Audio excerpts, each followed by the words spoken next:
Xuống bây giờ đầu kéo. Đây đầu kéo bây giờ.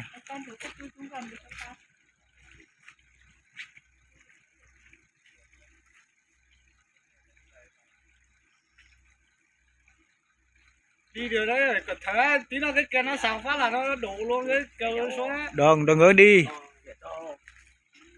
Đổ rất to. Cái đồn to để nhá. Ơi.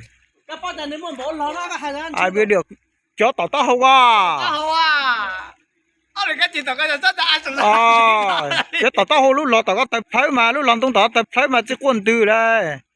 Lòng tung qua tự tổ là, Đón chó đây là để nên một tin gì à quân từ lo. Nhà nhân đó cho này kéo cái này không. Ý tàu tàu mà chẳng có tàu phua sổ lò hấu này là.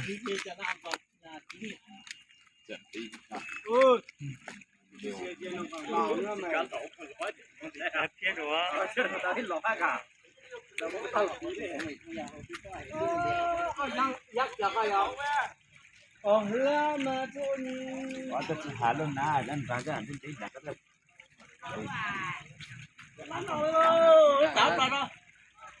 Lên nào, còn nào thế, sao em à?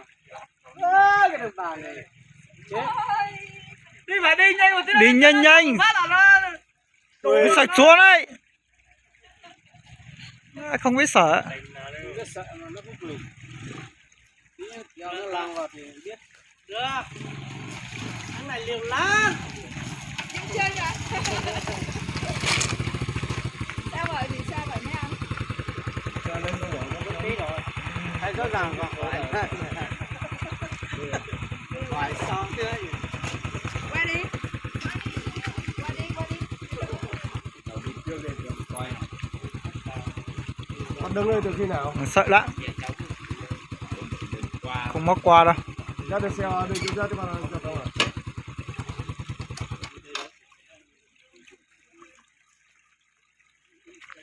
Cho lục hề coi, lục hề thấy.